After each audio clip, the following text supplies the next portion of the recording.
Hey guys, you've heard of the Young Turks podcast because you're listening to it right now. But make sure that you subscribe and give it a 5-star rating if you like it. Thank you for listening. All right, welcome to the Young Turks. Cenk, Uygur, and Kasparian with you guys. Lots of interesting stories. Impeachment heats up. We've got all of that. But one of my favorite stories, there's so many great ones, as always, every day, is Rudy versus Trump. Yes, as the White House turns. It has begun. Yeah. It has begun. So don't miss that story. That story is awesome. All right, let's get right to it, Anna. What do you got? All right, it's a big day today when it comes to the impeachment investigation, so let me give you those details. The House Intelligence Committee has officially completed its report on the impeachment investigation. It has now gone to the House Judiciary Committee, which will decide whether there is enough evidence to draft articles of impeachment against Donald Trump.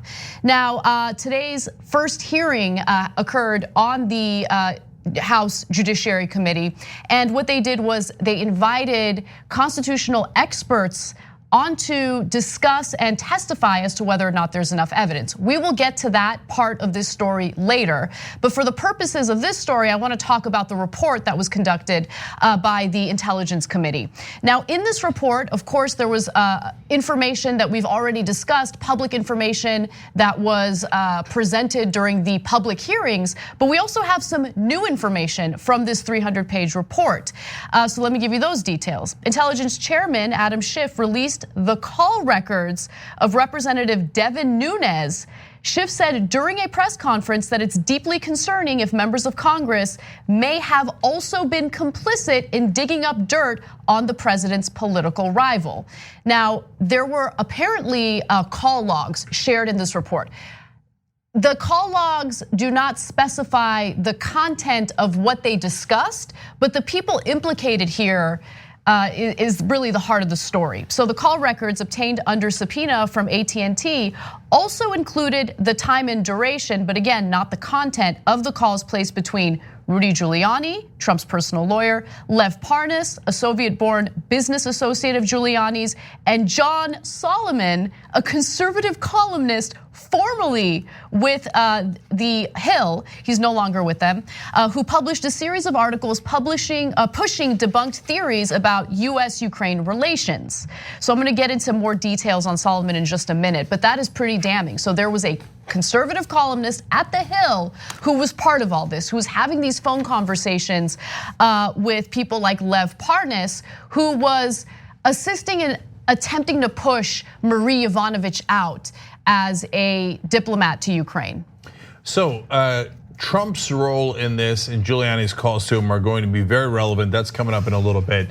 But first, I want to split apart two different parts of the story. So first of all, you've got Parnas, Giuliani, and some other characters, including a wife and husband couple that Trump wanted to hire as his personal counsel, all working together, it appears, to some degree. And they appear to be working at the behest of some Ukrainian folks. Interests. Right, yeah. And so I say folks because people, companies, it's not perfectly clear yet. So Tonsing, who is one of those lawyers that I was referring to, Victoria Tonsing, she gets a retainer from one of them, so she's getting paid. That is part of the reason that her and her husband withdrew from Trump's case because they had a conflict of interest. Giuliani tries to make a deal with them, and that was in an earlier story that we shared with you guys. And he starts working up paperwork on getting money from secret Ukrainians that are not clear yet. Lev Parnas and Igor Fruman, who are part of this, get arrested, as you know, right? They get arrested, and one of the charges is that they were working for a foreign actor, okay? So they've got this little scam going to further corruption in Ukraine. And the way that they're gonna further that corruption is by getting our ambassador to the Ukraine, Marie Yovanovitch, fired. And what they did was what it appears from what we know so far in this report, they worked with or colluded with members of the media, in this particular case, John Solomon over at The Hill, to push these debunked conspiracy theories about Ukraine and specifically Marie Yovanovitch. So let me continue on that path then. So Sean Hannity also gets implicated in these calls. Giuliani's calling him, then Trump goes on the program right afterwards. And so there's calls to Trump. We're gonna bring that in a second. But I want you to be super clear on John Solomon and Sean Hannity, the media figures here. If they were all conspiring on a policy issue, hey, you know what? You want tax cuts for the rich? Hey, so do I, tax cuts for the rich. And they were all doing that just because they agree on policy, there'd be nothing wrong with it at all, in my opinion. So the president's personal lawyer is talking to a news guy. They all have an agenda. If the agenda is policy driven, who cares? Okay. Especially since they're opinion people, right? A columnist shares opinion. Sean Hannity, as we all know, does nothing but opinion, very light on facts. Go ahead. Yeah, but in this case, so why is it a concern? Because even if you just look at the part without the public officials, the part we've been talking about right now, it's a different situation altogether. If Giuliani, Cenk, who also keeps appearing on Fox News, and others involved are taking money from a foreign actor, because that would make, especially if they don't record it, that is a very serious crime. They're foreign agents and they're not reporting that they're foreign agents. That's a technical term. It doesn't mean that they're, dun dun dun dun dun dun dun dun dun. Okay, so so that's a very serious crime, and why Parnas and Furman have been arrested already. Yes. Okay, so that puts John Solomon in a lot of trouble if he knew about the payments, or maybe he was just being a patsy and he was being used by those guys and didn't know about the payments. We don't know. Same goes for Sean Hannity. Now, the second part is even more troubling. That is when public officials get involved. The two public officials here are Devin Nunes and Donald Trump. Devin Nunes is all over the calls, talking to Parnas, talking to Giuliani, yes. His office talking to him repeatedly, and Trump is all over the calls. Now, in the beginning, we weren't sure that it was Trump because Giuliani keeps calling the White House, okay? And then there are these numbers that are called, is it one or -1? It's a weird thing. It's a -1 number, and that usually indicates that it's a phone call from within the White House. But I have the specifics, and look, there's a lot of detail, so unfortunately we're gonna have to go to a lot of graphics. But I wanna make sure that you guys have all the details, you have all the facts, and then we'll discuss, okay? Yeah, so just last thing before Anna gives you those details. So if public officials are involved, well, then we've got public corruption, and that is a much bigger deal. Yes. So Trump's already obviously being impeached for that. We're in the middle of the impeachment hearings. This is part of what he's being impeached for. But Devin Nunes is the main Republican representing the Republicans on the Intelligence Committee, pretending to be a neutral actor here, saying, oh, I've got no conflict of interest, I got no issues here. It turns out, no, he's neck deep in this potential crime. So at a bare minimum, he should have recused himself. And after Anna gives you the details, I'll show you how Rudy Giuliani accidentally admitted it was Trump who was involved. All right, it's awesome. So let's continue focusing a little more on the role of media actors in what was going on. So according to Talking Points memo, Parnas was in contact with Solomon, that's the conservative columnist at The Hill, who's no longer with The Hill, 6 times over the phone in the 48 hours before Solomon published a piece about Ukraine. The piece went after Yovanovitch, Marie Yovanovitch, that was the ambassador to Ukraine, while claiming Ukraine meddled in the 2016 election. Now, we already know that that claim that Ukraine meddled in the 2016 election is debunked. It is a conspiracy theory that has been pushed by Donald Trump and conservatives who want to defend him. There is absolutely no indication that Ukraine meddled in our election. Russia meddled in our election. Let me give you more.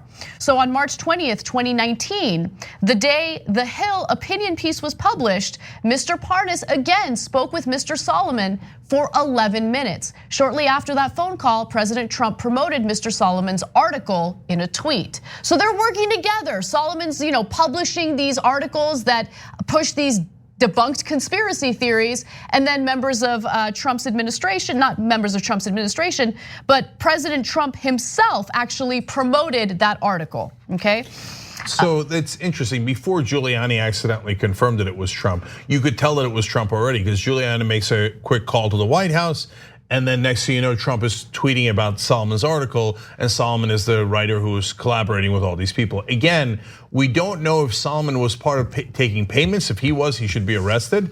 But he might have just been like, oh yeah, who do you need fired? I'm a conservative knucklehead. I'll write whatever you want. Oh my God, I'm in the inner circle. So that's also possible. So his best defense is, I was an idiot and I didn't know they were getting paid. Exactly, yes. And look, that kind of stuff does happen in the media all the time, where journalists who aren't even supposed to be doing any opinion stuff will get a scoop on something, right? Yes. And the scoop is really just a government official who's leaking something, and they usually have an agenda behind that leak. Let me give you more. On April 1st, Solomon published a piece claiming that Joe Biden got a Ukrainian prosecutor ousted while the prosecutor was investigating a company linked to Biden's son Hunter.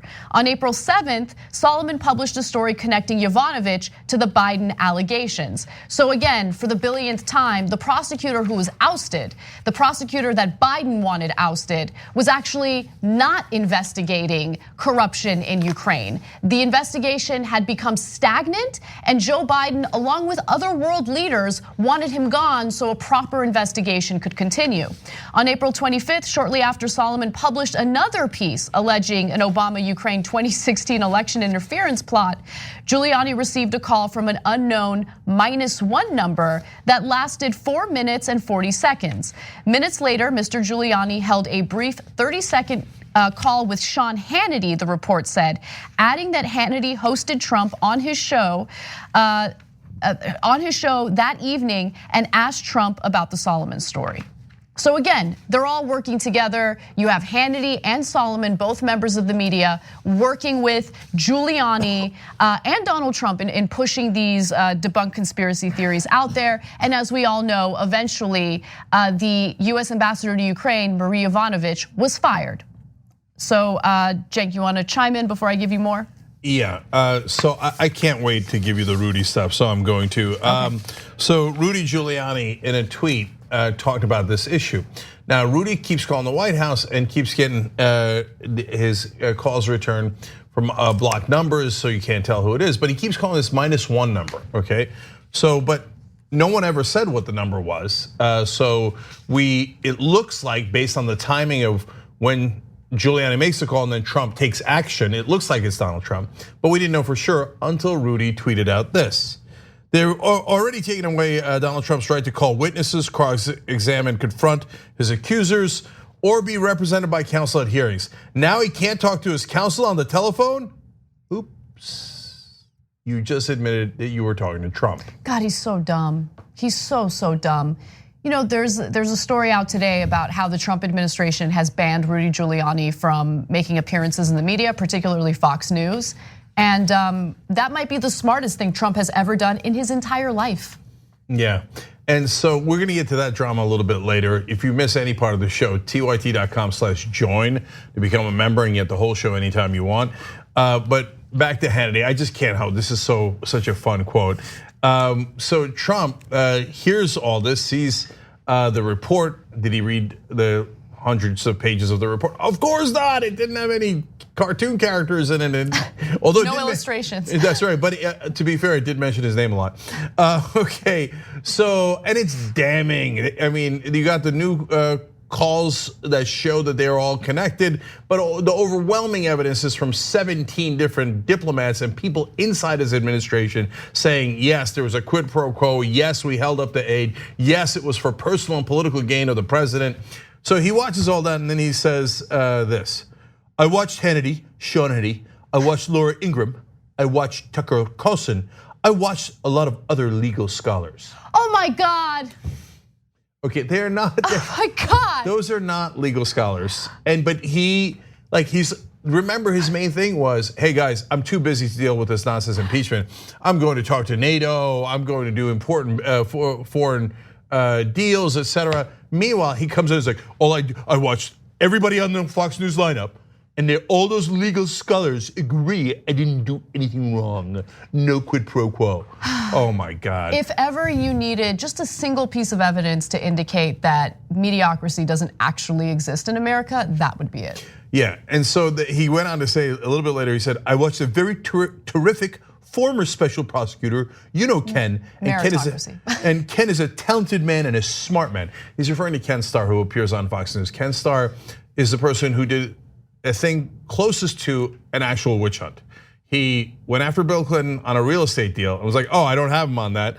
And then he investigated 7 other things and he's like, I couldn't get anything on him. He's totally innocent on these things. Oh, I know, I'll investigate his sex life. And so apparently that's a talented prosecutor who should be trusted on these issues that went after impeachment on a totally tangential sexual affair as opposed to the real estate deal. But on him, they have him dead to rights on every single legal problem and violation that he's got. But Ken Starr comes out and goes, oh, I can't believe they're doing impeachment of a president on flimsy charges. I mean, it is a comedy. It's an absolute comedy. If you put it in a movie, nobody would believe it. They'd say this is the most over-the-top thing you've ever seen in your life. By the way, Fox News does actually have a legal scholar. His name is Andrew Napolitano. And today he said, if I was in the House, I would vote to impeach. This is very clear illegality. So yes. It's frustrating. I mean, look, there are higher standards when it comes to the behavior of jurors in a criminal case, right? Like you're not supposed to have a bias that clouds your judgment on a particular defendant. In this case, there's nothing but bias. There's nothing but partisan politics, and it's disgusting. Because look, what's really at stake? This is beyond Donald Trump. Donald Trump is one person, this is one administration. But the outcome of this impeachment process is gonna determine a lot about what future presidents can do. And so, look, it's very likely that he's going to be acquitted in the Senate, not because he should be, but because of partisan politics. And what does that mean for the future of the country? What does that mean when it comes to executive power? This sets a precedent that indicates, hey, if you solicit the help of a foreign government in digging up dirt on your political opponent to help you in your re-election campaign, it's okay, there's precedent for it. 100%, and that's the question Democrats should really pound away at. So are the Republicans saying that we can ask any foreign country for any amount of assistance in our campaigns? Because that's an important thing to know. Because if that's what you're saying, all right, is it okay for the Democratic Party to go ask China for billions of dollars in assistance in investigating all the Republicans in Congress? Because that's the standard you're saying is totally okay. Because Trump definitely did that. Even the Republicans can't argue that he didn't ask Ukraine to investigate Biden. It's in the transcript or the semi-transcript. He himself has admitted it over and over and over again. And I know this because I talked to other legal scholars like Kyle Kalinske and John Idarola and Emma Vigeland. Damn, way to throw them under the bus like that, Cenk. Well, they're not. Dirty. I was trying to make sure that I didn't name any lawyers. I, on the other hand, am a lawyer and a bit of a legal scholar myself. Okay, so we're quickly entering tricep territory, so I'd like to move on, okay? All right. Okay, yes. So let's move on to Devin Nunes's response to all of this. So, the House Intelligence Committee has released its impeachment report, and in it, there are call logs between Devin Nunes and Lev Parnas, who is Rudy Giuliani's business associate. Now, this is pretty incriminating to say the least, and Devin Nunes has responded to it in a Trump-like fashion. Take a look. What about the reports tonight that are just breaking that reveal multiple calls between you, this guy Parnas, and Rudy Giuliani? My sources are telling me that 3 of the 4 so-called calls were apparently to just Giuliani and maybe on Parnas's phone in under a minute. Is that true? Well, it's even better than that. First of all, you have to remember the House Intelligence Committee, we are the oversight committee. We have Americans and foreigners contact us every single day with information. Did you ever talk to this guy, Les Parnas, or whoever his name is? You know, it's possible, but I haven't gone through all my phone records. I don't really recall that name. You know, I remember the name now because he's been indicted. But why would CNN rely on somebody like this? You know, and I'll go back and check all my records, but it seems very unlikely that I would be taking calls from random people. Okay, so want to know what CNN's relying on? CNN's relying on the official House Intelligence Committee report, which includes call logs. And in those call logs, can we please take a look at this graphic, this photo? It shows the 4 instances in which Devin Nunes was in touch with Lev Parnas. Or as Hannity says, like this guy, Les Parnas or whoever he is. Right. Hannity is also in the call logs. So Giuliani will call Hannity, and then that night, Trump will go on Hannity's program and talk about how Biden is doing corruption in Ukraine. All this connected back to Lev Parnas. Yes. Hannity is perfectly aware of it. And this great comedy duo coming out here and be like, well, I mean, Parnas, I don't know who that guy is. Sean, you know who he is? Because I don't know who he is. I mean, we're in the call logs, but I mean, I don't know who they are, right? It's pathetic. And there, again, this is all based on evidence. This isn't based on any hearsay. These are actual call logs that have been subpoenaed by congressional investigators at AT&T, right? So let me give you a quick refresher on why this is so relevant, okay? Because this all really centers on the US ambassador to Ukraine, former US ambassador to Ukraine, Marie Yovanovitch, who was ousted by the Trump administration because she was actually trying to root out corruption in Ukraine. So Hannity was ousted, Hannity also was outed for having coordinated with President Donald Trump, Giuliani, and Donald Trump Jr. to take down former Ukraine ambassador Marie Yovanovitch in the House Intelligence Committee report, right? So you have Devin Nunes involved, you have Hannity involved.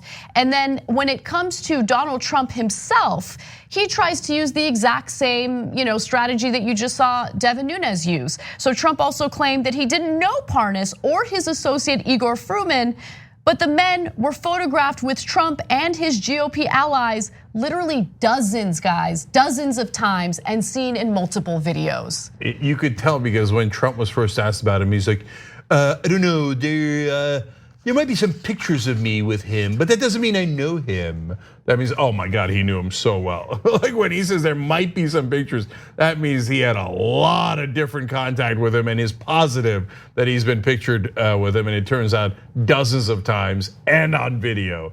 So look, they're all involved, but they're involved in different ways. Like I doubt Hannity had anything to do with taking money from Ukrainian interests because he's already incredibly rich from being a Fox News talk show host. So he wouldn't care about any of that.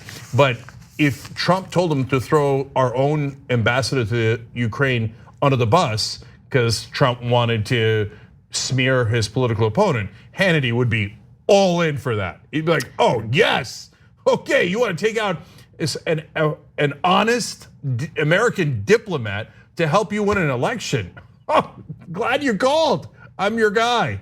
So that part is not at all surprising. So finally, I want to go to one other incredibly lame defense that people are using. And this is Greg Jarrett floating the possibility that maybe it wasn't Devin Nunes on the phone call with Lev Parnas. The only thing new that I picked out of yesterday's was this communication between Devin Nunes, Rudy Giuliani, and the White House. In what way, if any, is that problematic? Well, we just don't know because we don't know the details. In fact, it's a call log. Does that mean that Devin Nunes was actually on the call or somebody else? No, it was Devin Nunes' neighbor. Oh no, I got it. He confiscated Devin Nunes' phone and decided to randomly call Lev Parnas. No, to be fair, there is some chance it was Devin Nunes' cow. Oh, good point. Right? Yeah. Okay, because he's suing his own cow. Maybe this is how they had the falling out. So yeah, that happens often. Hey, there's this conspiracy with guys who are taking money from foreign actors and are foreign agents who then later get arrested. And I meant to call Devin Nunes' wife. Right? Golly gee, it's Devin Nunes on the phone 4 different times. How did that happen? Yeah, no. Well, good try, Greg Jarrett. Okay, but not buying it. Yeah, this is why the hashtag Nunes got caught went viral on social media. Yeah, because he got caught. He had these phone calls. There's no way around it. Now the question is, what was discussed in those phone calls? I don't know if we're gonna find out, but I hope we do. Yeah, look, there are a bunch of serial bunglers, but we're having debates with clowns here as usual. So Devin Nunes is. And obviously, at a bare minimum, has a conflict of interest and should have never been involved in these hearings. Instead, he was the leader of the Republicans in the hearings in the Intelligence Committee. Because the Republicans, they don't care about ethics at all. The law is totally optional. Working with these crooks to further your own political and personal interests is just par for the course. So one political party in this country is totally off the rails. And they don't seem to care about the rule of law, the Constitution, or even reality at all anymore.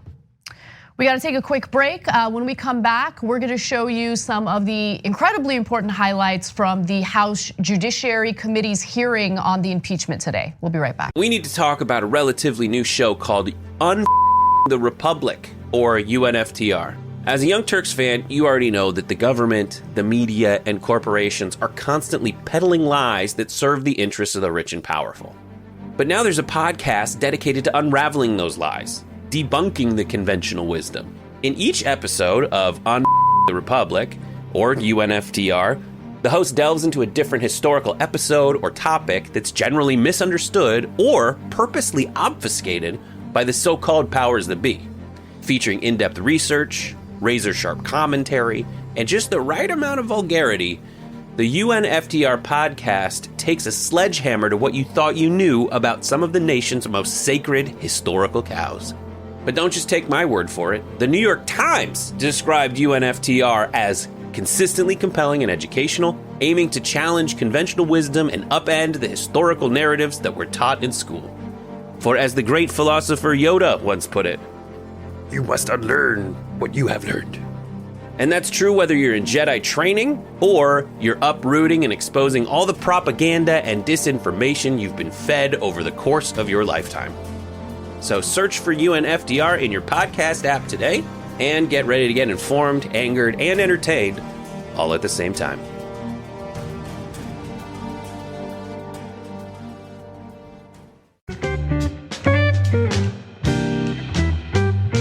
Back on the Young Turks. Let's start with YouTube Super Chat today for comments. Izzy Sanchez Jr. has a comment that I wasn't sure that I could read, but I've decided I'm going to. For Trump and all the GOP reps involved, tick, tick, and mother flowering tick. Like, okay, I think you read that. Geek Speak 10 says, is it time to convene the convention yet to update and revise the Constitution? It's basically a dead document at this point. No, look, agree and disagree. So we do need a convention to propose an amendment to get all private financing out of politics, get all the money out of politics. Look, I'm not on the board anymore, but obviously I still 100% believe in the mission, wolf-pac.com. Okay, so wolf-pac.com to make that happen. But the document is not at all dead. But we have to make sure that we abide by it. If we don't abide by it, and that's what this whole impeachment proceeding is about, well, then it is dead. Then impeachment doesn't matter. None of the clauses matter because basically one party has said, I'm just not going to follow it. So we can't let them get away with that. One more from YouTube Super Chat, and we thank you every time you use it. Corey Brown says, Trump company used Cheney's New York Times play to oust an ambassador. They fed a story to a media outlet to use that outlet's credibility to elevate the lie. Cheney did it with the Times to justify an invasion. Trump did it for personal crimes. Corey, that is 100% right. So excellent analogy. That's exactly what they did. In fact, Valerie Plame, who they partly did it about, and they did it in a couple of different ways, but Valerie Plame was one of the people that you're talking about, is on the show today. Yeah. So Anna's gonna interview Valerie Plame in the third hour of the Young Turks. I'm gonna interview James Thompson, who was a great Justice Democrat, and so Valerie's running for office. James is not running for office, but James got cancer, and the story of what happened with him is heartbreaking. He's gonna come on the show and talk about it, give you a sense of how private insurance in this country really works. So make sure you don't miss a third hour of this show. And of course, the last half hour is just for members. So that's tyt.com/join to become a member. Now, look, guys, I got a lot more tweets. I'll do it as quickly as I can. This is just a fun one. Seth Jones says, new hashtag TYT live t-shirt incoming, warning, you're entering tricep territory. Oh my God, okay. Shop TYT.com. Okay, Riley Grady says, Devin Nunes looks like a shook dog. No, he looks shook dog, sorry. I like that he looks like a shook dog too. That's both, that's also true. Basshead 3030 says, Trump and Giuliani are the quid pro bros. Although they might not be bros anymore, as you'll see a little bit later in the program. Animal writes in Mexico City for work and loving listening to the impeachment and watching TYT live from here. Hashtag buy Trumplicia. Okay, as in Felicia. Trumplicia, okay, last one. David says, Cenk, this is unrelated but breaking news. Danny Heck announced his retirement today. Joshua Collins is now running unopposed in Washington 10 for the moment. Joshua has a much greater chance to win now. So we had Joshua Collins on the show, a progressive candidate in Washington 10. You should go find him and support him. Now incoming, I guarantee the establishment Democrats are going to be like, no, let's send in someone incredibly rich instead. But remember, the real progressive in that race. So thank you for that breaking news. All right. Ann. One other announcement. This Friday, I'm invited to speak on a panel about immigration. This is a panel that's put together by the California Immigrant Policy Center, and it starts at 2 p.m. in Los Angeles. And this is going to be a great, powerful panel. It's titled "Our Stories, Our Power." And if you're interested in attending, you can reserve a spot. All you have to do is send an email, and that email address is at the bottom of this graphic. RDiaz, that's RDIAZ at caimmigrant.org. caimmigrant.org. Okay, it's again December 6th, this Friday at 2 p.m. All right, great. Let's keep talking about what's happening today with the impeachment investigation. Let's do it. All right. The House Judiciary Committee is conducting its public hearing on the impeachment investigation, and it's up to them to decide whether or not there is enough evidence to draft articles of impeachment against Donald Trump. Now, in order to help them make this decision, they have called witnesses, and these witnesses are all constitutional experts. The Democrats have called on 3 individuals to share their expertise. Republicans have called on 1 person, and that 1 person is Jonathan Turley. Now, let me give you more details on who these people are, and then I'll tell you what Jonathan Turley has to say, because he is the only constitutional expert who has disagreed with the other constitutional experts. The witnesses include Harvard law professor Noah Feldman, Stanford law professor Pamela Karlan, University of North Carolina law professor Michael Gearhart, and George Washington University law professor Jonathan Turley. The first 3 witnesses were asked to testify by the committee's Democrats, and Turley was asked or called on by the panel's Republican members. Now, every single one of them, with the exception of Jonathan Turley, said that there is enough evidence to impeach Donald Trump, okay? Now, Jonathan Turley disagrees. Turley said his impeachment process, or this impeachment process, would harm every future president. He said impeachment was not wrong because Trump acted properly or because Congress had no legitimate reason to investigate, but rather because it was being rushed. Okay, it's a preposterous claim. Yeah. So Jonathan Turley is a really interesting intellectual, and it is very hard to pin him down on his ideology. And he vociferously opposed the Bush administration, but often had critique, and oftentimes legitimate critique of the Obama administration.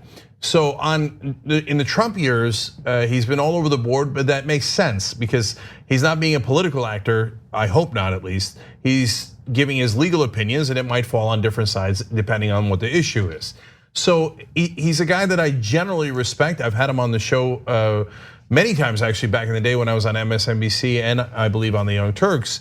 But he has taken a curious stance here. Yes. And so he acknowledges that that impeachment is a completely political process and has had a whole range and a whole history. So, for example, Andrew Johnson was impeached without even any articles of impeachment. They went straight to a vote. So you can do that. It was perfectly legitimate, and he was in fact impeached. He was not convicted in the Senate, but he was impeached in the House. So but he says the gold standard is Watergate, where they took 2 years to do it. Well, first of all, there is no constitutional requirement that it take 2 years, and I'm positive that Professor Turley knows that. Second of all, he can't be unaware that that would go past Trump's term. So then I wonder if he is being political, because what kind of an absurd argument is you should do a process that would take so long it would be past the election and maybe a whole nother year. Right. Well, that's disingenuous. Basically, you're saying don't impeach him. Yeah, he was quoted as saying fast is not good for impeachment. So that's really the basis of his entire argument. He doesn't get into the details of whether or not he finds the evidence against Donald Trump legitimate or illegitimate. He didn't exonerate Trump of any wrongdoing. His main argument is things are moving too quickly, this is not good. And he kind of fearmongers about what this could mean for the future of executive power, when in reality, he should be more concerned about what this means if Donald Trump is, asking political, or I should say foreign governments, to dig up dirt on his political rivals, and he gets acquitted in the Senate. What does that mean for executive power in the future? What does that mean for the type of precedent it sets for the future? He doesn't get into any of that. He just says this is moving too quickly. Yeah, it's a very poor argument in my opinion, and in the opinions of, by the way, almost every other law professor in the country. I mean, the Republicans had this stretch and stretch. Remember, if they had a law professor that was going to come out and say, no, they don't have him at all, this is outrageous, and this is not a crime, and this is not impeachable, they would have gone with that professor. The best they could find was a guy going, well, that's a little too fast. Yeah, you're 100% right. And again, Democrats have 3 constitutional experts, all of whom agree that there's enough evidence to impeach Donald Trump. Republicans only called one person, Jonathan Turley, and his strongest argument is that this is moving too quickly. I do want to go to some sound of Turley from today. Let's take a quick look. I get it. You're mad. The president's mad. My Republican friends are mad. My Democratic friends are mad. My wife is mad. My kids are mad.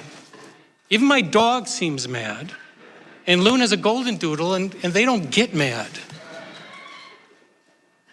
So we're all mad. Where is that taking us? Will a slipshod impeachment make us less mad? Will it only invite an invitation for the madness to follow every future administration? That is why this is wrong. Yeah. Wow, real strong argument there. Yeah, I got news for you. That's not a legal argument. So look, I don't mind him being lighthearted and talking about his dog, but these are not remotely convincing legal arguments. This is the best that the Republicans have to offer. And look, I'll tell you when someone's legitimate and illegitimate. Jonathan Turley is a fascinating, legitimate, interesting professor. But here he's making claims that are unsubstantiated and look, to me from the outside, I'm happy to have him on the show and we'll ask him to come on the show, but appear to be disingenuous. I'll give you, to be fair to him, more of what he said in terms of why he's concerned about it. He said the record is neither complete nor compelling on proof of an impeachable offense. Really? They talked to 17 diplomats and Trump administration officials. They very clearly said that there was quid pro quo. They very clearly said that he asked for help from a foreign government, which you know, Professor Turley, is illegal. And the transcript that he himself released indicates that he did ask for assistance against a political opponent. I mean, they've got him 8 ways to Sunday. What do you need it for it to be complete? Right. 18 witnesses, 19 witnesses? Instead of having these impeachment hearings last this period of time, you need to go 2 years or 3 years? This is really one of the weakest defenses I have ever seen from a really smart attorney. And what's really interesting is he did take part in the impeachment process when it came to Bill Clinton. And we have video showing that he had a very different approach back in 1998. Let's take a look. Executive power exhibits the same physical properties as a gas in a confined space. When you expand the space, the gas will fill the space. You should not be misled. Your decision will define executive power and authority. If you decide that certain acts do not rise to impeachable offenses, you will expand the space for executive conduct. And we will have to live with that expansion. No matter how you feel about President Clinton, and I don't dislike President Clinton, I voted for President Clinton.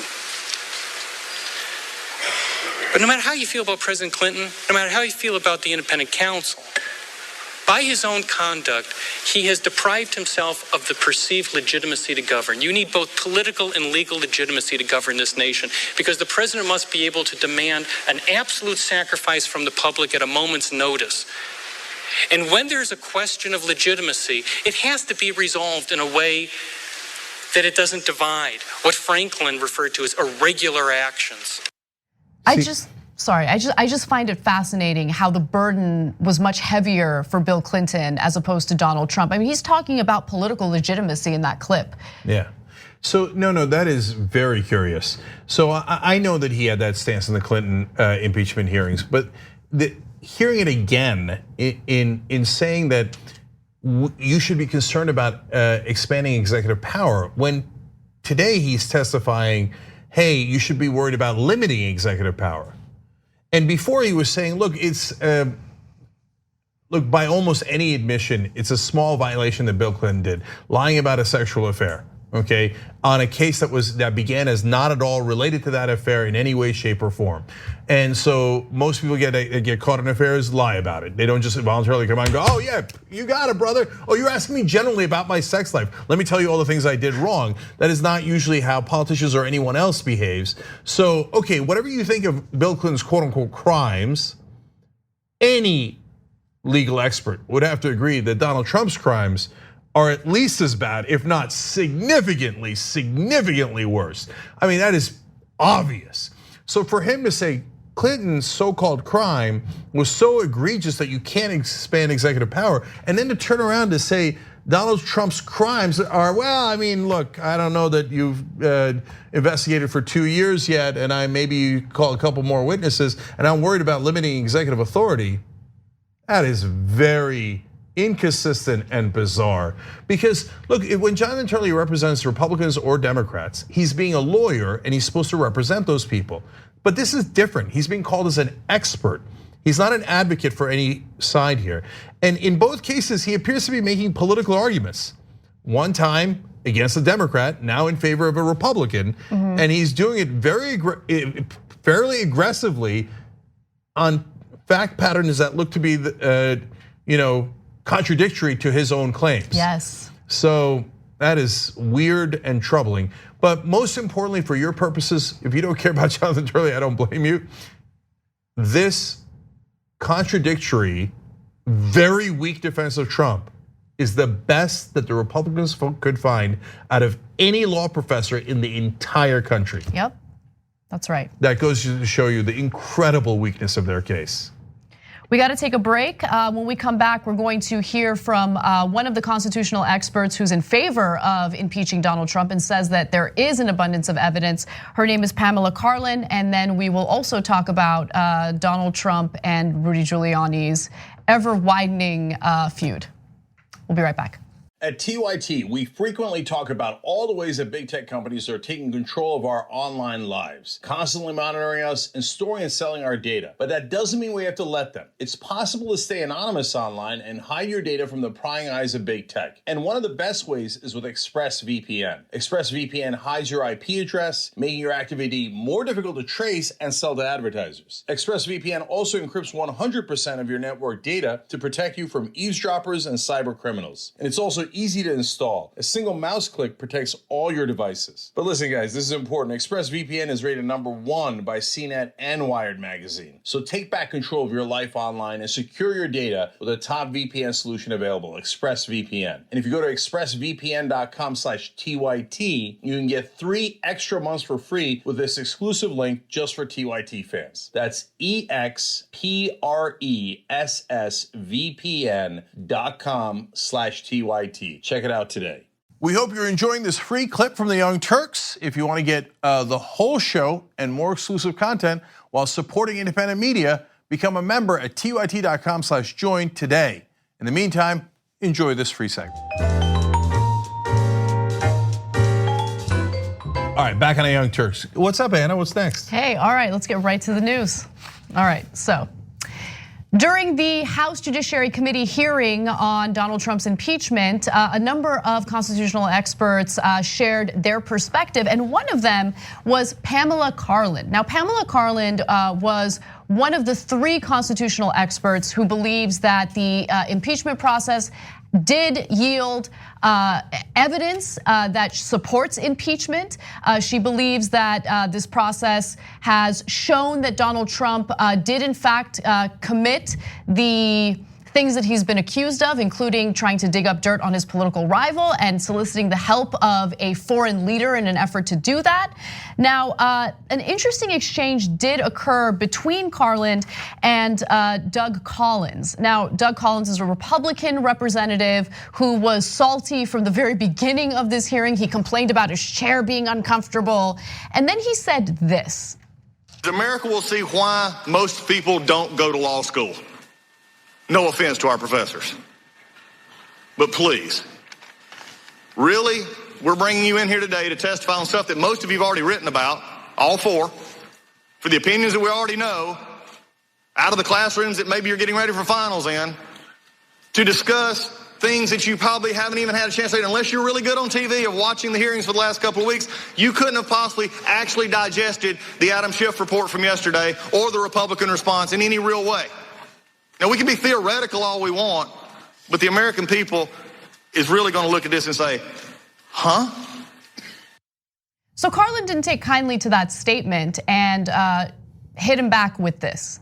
That everything I know about our Constitution and its values and my review of the evidentiary record, and here, Mr. Collins, I would like to say to you, sir, that I read transcripts of every one of the witnesses who appeared in the live hearing because I would not speak about these things without reviewing the facts. So I'm insulted by the suggestion that as a law professor, I don't care about those facts. But everything I read on those occasions tells me that when President Trump invited, indeed demanded foreign involvement in our upcoming election, he struck at the very heart of what makes this a republic to which we pledge allegiance. To which Collins responded, huh? I'm kidding, he didn't respond that way, but wow, that was incredible. Yeah, that's a Stanford law professor, and this Doug Collins guy coming in like, oh yeah, now I know what I'm doing here. Hey, you law professors, what do you know? They know the law, and they're really good at it. And you don't get to be a Stanford law professor without working your ass off. Yes. And being really, really accomplished, unlike a random local yokel Republican congressman who got there by taking corrupt campaign contributions. No, but Cenk, but think about it. This is another case of projection, right? Because in Collins's mind, like there's no way that they have like the brain power to read the House Intelligence Committee's report before coming to testify during the House Judiciary Committee's hearing. But maybe that's the limitations of Collins's brain power, but these are constitutional experts, these are law professors, and she made it very clear that she did her homework before showing up to testify. Yeah, no, I love that strength. So now the Republicans wanted to strike back. So they found something that Karlan said in the testimony and are all pretending to be outraged by it. So Karlan said, I'll give you one example that shows the difference between him and a king, referring to Donald Trump, which is the Constitution says there will be no titles of nobility. So while the president can name his son Baron, he can't make him a baron. Okay, so you see what part of that is offensive? Oh, you don't see it either? No rational person sees what's wrong with that statement because she's not talking about Baron Trump. She didn't make any comment about Baron Trump. She made a comment about Donald Trump, saying that he's not nobility and he can't pass that nobility down to his son. She did not in any way insult or talk about Baron Trump or any characteristic that he has.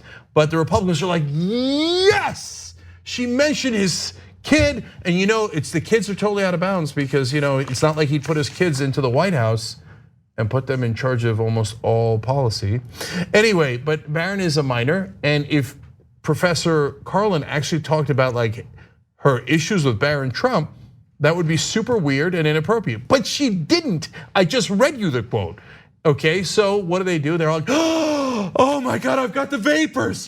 I can't believe she's talking about the children. What about the children? So Melania gets in on the act and she tweets out, a minor child deserves privacy and should be kept out of politics. Pamela Karlan, you should be ashamed of your very angry and obviously biased public pandering and using a child to do it. She didn't say anything about Baron Trump. She just said you can't be a baron. It was a wordplay having nothing to do with the kid. Okay, but the fall outrage. Why? Bucket of squirrels. So they're like, he's absolutely guilty, Donald Trump is. And we've got no legal grounds to stand on. The one professor in the country who can find Jonathan Turley made a wildly contradictory and terrible argument about, well, ideally I'd like for these proceedings to take 2 years. So Karlan and the other professors hammered him on the actual law. So they're like, squirrel, they insulted a kid. Well, did they? No, but it doesn't matter. You're a bucket of squirrels. Oh, Baron Trump, what has happened? Okay, no, if she actually went after the kid for no reason at all, we would criticize her. And we have done that in the past when progressives have done it, okay? Not progressives, people on the left. So to be fair, yes, it was people on the left, but not necessarily progressives. But we were happy to criticize them for that because you should keep them out of any kind of politics. You should keep the kids out of politics, we all agree. But it was not about Barron. It was a wordplay on nobility, and every honest person knows that. By the way, here we go again, and Professor Karlan has already apologized for it. Yeah, she shouldn't apologize, but we also shouldn't get distracted by the bucket of squirrels, and we won't, because Karlan's testimony and her expertise is incredibly important to this case, and I want to share just one more piece of that with you, so let's take a look. What happened in 2016 was bad enough. There is widespread agreement that Russian operatives intervened to manipulate our political process. But that distortion is magnified if a sitting president abuses the powers of his office actually to invite foreign intervention. To see why, imagine living in a part of Louisiana or Texas that's prone to devastating hurricanes and flooding. What would you think if you lived there and your governor asked for a meeting with the president to discuss getting disaster aid that Congress has provided for? What would you think if that president said, I would like you to do us a favor.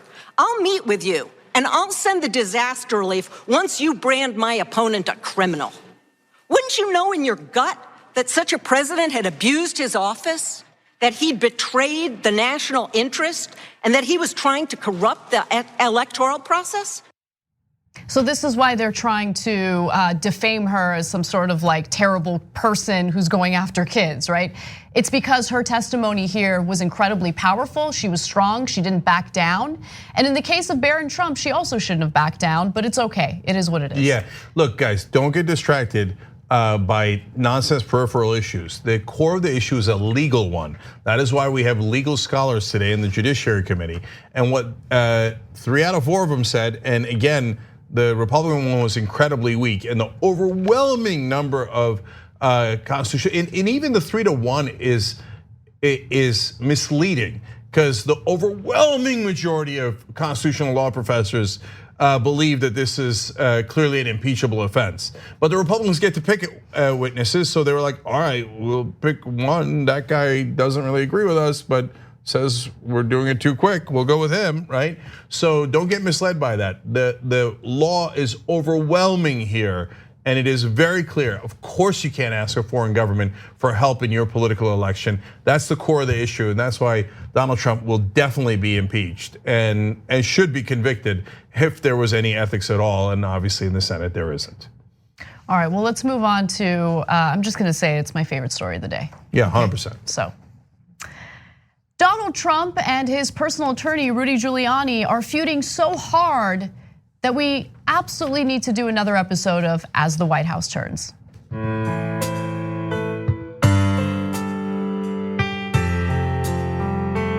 some very big mistakes. I asked for his resignation. I'm disappointed in the Attorney General.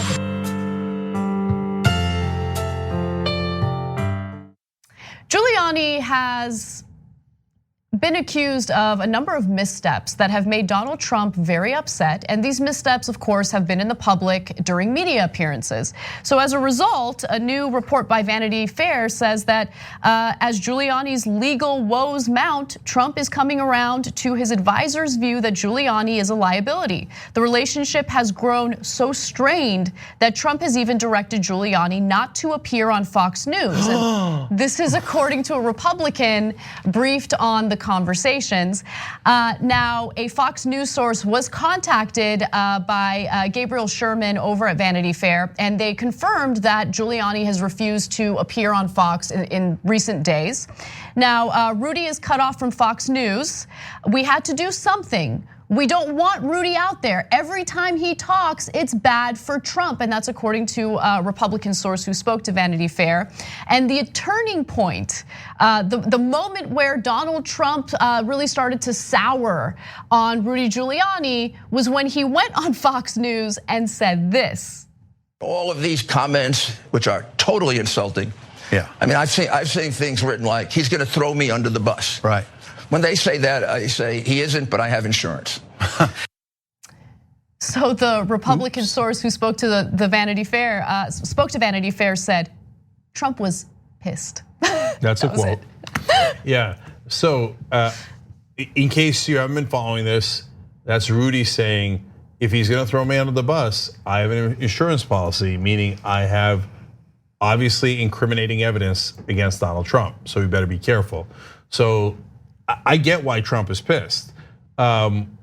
On the other hand, hey man, there's no honor among thieves. You picked this guy because in the great words of Breaking Bad, because you didn't need a criminal lawyer, you needed a criminal lawyer. And so when you pick a criminal lawyer like that, well, sometimes the crimes come back against you.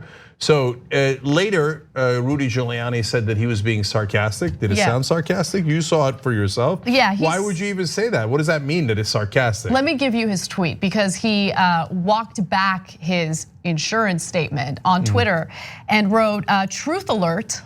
The statement I've made several times of having an insurance policy if thrown under the bus is sarcastic and relates to the files in my safe about the Biden family's 4 decades of monetizing his office. If I disappear, it will appear immediately along with my RICO chart." Okay, first of all, I love that someone has to do a truth alert on a tweet. He's like, all the other ones, not really true. Okay. Keeping him honest. Right, but this one, truth alert. Okay, second of all, remember, he was talking, and you saw the clip, you could rewind, okay? He was talking about if Donald Trump throws him under a bus, he has insurance. He was talking about the Bidens. So then he does a truth alert saying, no, I meant the insurance is sarcastic, plus I was talking about the Bidens. Wait, was it sarcastic or were you talking about the Bidens? You definitely weren't talking about the Bidens, we just saw it with our own eyes, and we also saw it with our own eyes, you weren't being sarcastic at all. Okay, and he's right, because Giuliani, he might have done a separate crooked deal with Ukrainians, and his associates Parnas and Fruman have already been arrested, potentially over that same deal. So Giuliani is saying, hey, don't throw me under a bus on that crooked deal, because I have insurance against you. I can incriminate you way worse, Donald Trump, on either that or other things, right? And Giuliani in the past has also bragged about how he recorded things. And apparently Parnas also recorded Giuliani and Trump. Yes. So as the White House turns. Yes, okay, so let me actually get to more details on that, because apparently, like, we've heard the Giuliani side of things. And again, just to be detailed, let me give you what happened with those recordings. So the next day the news broke that Giuliani associate Lev Parnas had turned over tape recordings of Trump and Giuliani to Congress, okay, the congressional investigators here.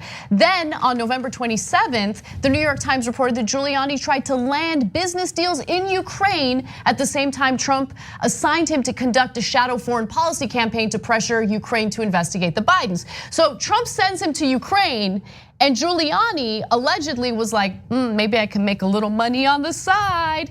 And Trump caught wind of that, didn't like it. According to a second former West Wing official who spoke to Vanity Fair, Trump sources said was furious. Trump hates when people make money off working for him. And don't share it. That's the part that he left out. Look, to be fair to Trump here, there's a perfectly good chance that Trump did not know about Rudy's side deal. So Trump wanted to get rid of Yovanovitch because she was fighting corruption in Ukraine, and he wanted corruption in Ukraine. So he wanted dirt on the Bidens, he wanted to do corruption in Ukraine, but it might be totally unconnected to the money that Rudy, Parnas, or Fruman might have been getting from Ukrainian sources. So those are potentially two different issues here. Now, it doesn't make Trump's illegality any better, it's just a separate issue. So there is some chance that Trump didn't know about Rudy's side deal at all. So when he finds out about it, he is super pissed and going, what the hell are you doing? And like any rational person would be mad, because you trusted him to send him on a mission, and it turns out he was trying to personally benefit himself on a separate deal that wind up having the same goal as your mission. Now, by the way, remember, both missions are crooked. One is potentially for Rudy and Parnas and Fruman's personal financial benefit. The other is for Trump to get dirt on a political opponent, but both of them need the US ambassador to Ukraine fired for their missions. So Trump says, look, I wanted you to do a crooked deal for me. And it turns out you might be doing a crooked deal for yourself on top of the crooked deal that I asked you to do. So that's what he's mad about. But now everybody's scrambling. Vanity Fair then goes talks to sources close to Rudy Giuliani, which sometimes I assume is Rudy Giuliani. Okay, but whoever these sources are, they say, quote, Trump's not mad at him. No way. Argument, yeah, it's not remotely true. Nailed it. In fact, Rudy apparently called Trump to apologize about the insurance comment because now he's panicked. And then this source also said, everything Rudy has is a benefit to the president. Then why did he say he has an insurance policy on him? Exactly, in the context of the possibility of Trump throwing Giuliani under a bus, right? So look, I don't ever say this in regard to Trump because he is possibly the stupidest person I've ever had to talk about on this show. Certainly the dumbest president we've had, but this was the smartest decision Trump has made. Telling Giuliani that he is not to appear in the media or Fox News ever again was a good decision. And I just want to give you some evidence of why I feel this way. Here's a fun mashup of Rudy Giuliani and his countless missteps on the news. I did not do this on my own. I did it at the request of the State Department. I went to meet Mr. Zelensky's aide at the request of the State Department. 15 memos make that clear. Did Secretary of State Pompeo know you were doing these things? Did he ask you to do these things? He did not. Mr. Volker did, and then Mr. Sondland did. But when I talked to the secretary last week, he said he was aware of it. He told me that he was aware of it. What was Rudy Giuliani doing in Ukraine on your behalf? Well, you have to ask that to Rudy. I never talked to a Ukrainian official until the State Department called me and asked me to do it. And then I reported every conversation back to them. And Laura, I'm a pretty good lawyer, just a country lawyer. But it's all here, right here. You know, Rudy has other clients other than me. I'm one. So you didn't direct him to go there on your behalf? You didn't? No, the administration's got to get it together. They're all on different pages. And Rudy Giuliani says yesterday, I'm going back to the Ukraine to continue the investigation. Okay. Can someone rein him in? Are we still letting Rudy Giuliani run through the Ukraine? Not no more. And remember, Trump saw all those Rudy clips and didn't pull them until he said he had dirt on Trump. So when he was going wild, saying, oh my God, the Bidens and the servers in Ukraine and making up total nonsense and saying, oh yeah, it's, I don't mind going to Ukraine and I've gone to Ukraine and I'll go to Ukraine and I'll do it on behalf of the president, not on behalf of the American government. That's deeply problematic. Trump didn't mind any of that. It's only when he dissed Trump that he got into trouble and got pulled from Fox News. Trump cares about one person and one person only, Trump. That's it. 100%. Yeah. I'm just gonna add a cherry on top of this story that isn't necessarily related, but Vanity Fair also wrote about this. Apparently, Jared and Ivanka Trump were trying to, Jared Kushner and Ivanka Trump were trying to get Pence removed as vice president for the next election cycle and put in Nikki Haley to win over suburban moms. Good luck. Anyway, but it turns out that also was foiled because Nikki Haley was like, oh no, I don't want any piece of it. Yeah. She said, I'm gonna go make money and I'll see you guys in 2024. She's like, no thank you. I would not like to be vice president for Donald Trump. Wow. Pretty amazing. And also smart. Oh, definitely. Yeah. See, Nikki Haley, when she did her book tour recently, kissed Donald Trump's ass over and over again. Oh my God, what a wonderful president. She said, in every instance that I dealt with him, he was truthful, he listened, and he was great to work with. Do you want to be his vice president? Oh, hell no. I don't want any piece of that. That's toxic. So standard, classic politician. Says one thing on television, then turns around, and when she could have tremendous power as vice president, turns it down because she knows they're radioactive. They're all a bunch of criminals, and she doesn't want to get caught along with them. Yes. When we come back, we're going to discuss the terrible thing that Donald Trump has just done when it comes to food stamps, and Emma Vigeland will join us. Come right back. Oh, yes. Thanks for listening to the full episode of the Young Turks. Support our work, listen ad-free, access members-only bonus content, and more by subscribing to Apple Podcasts at apple.co/TYT. I'm your host, Cenk, and I'll see you soon.